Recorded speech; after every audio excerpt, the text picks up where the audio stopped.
इन 18 बातों को अपनाने वाला सभी दुखों से हो जाता है दूर। जुआ, मदिरापान, परस्त्री गमन, अनैतिक संबंध, हिंसा, असत्य, मद, आसक्ति और निर्दयता, इन सब में कलयुग का वास है। भगवान श्री कृष्ण ने न केवल ज्ञान की बातें बताई हैं, बल्कि जीवन जीने की कलाओं के बारे में भी बताया है। यह हर मनुष्य के लिए प्रेरणा स्रोत साबित हो सकता है।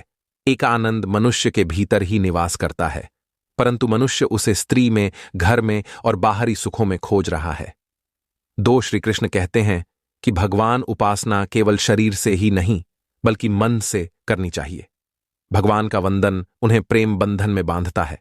3, मनुष्य की वासना ही उसके पुनर्जन्म का कारण होती है। 4, इंद्रियों के अधीन होने से मनुष्य के जीवन में विकार और परेशानियां आती हैं। 5, संयम यानी धैर्य, सदाचार, स्नेह और सेवा जैसे गुण सत्संग के बिना नहीं आते हैं। 6, श्री कृष्ण कहते हैं कि मनुष्य को वस्त्र बदलने की आवश्यकता नहीं है, आवश्यकता हृदय परिवर्तन की है।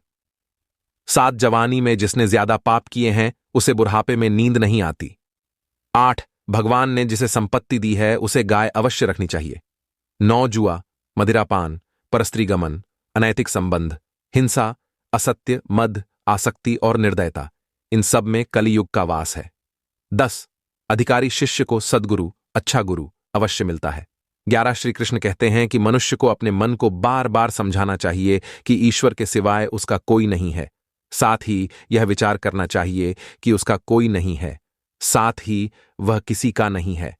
12 भोग में क्षणिक, क्षण भर के लिए सुख है, साथ ही त्याग में स्थायी आनंद है। 13, श्री कृष्ण कहते हैं कि सत्संग ईश्वर की कृपा से मिलता है, परंतु कुसंगति में पड़ना मनुष्य के अपने ही हाथों में है।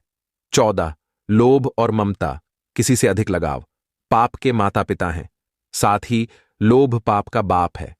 15, श्री कृष्ण कहते हैं कि स्त्री का धर्म है कि रोज तुलसी और पार्वती का पूजन करें। 16, मनुष्य को अपने मन और बुद्धि पर विश्वास नहीं करना चाहिए, क्योंकि ये बार बार मनुष्य को दगा देते हैं। खुद को निर्दोष मानना बहुत बड़ा दोष है। 17, यदि पति पत्नी को पवित्र जीवन बिताएं तो भगवान पुत्र के रूप में उनके घर आने की इच्छा रखते हैं। 18, भगवान इन सभी कसौटियों पर कसकर, जांच परख कर ही मनुष्य को अपनाते हैं।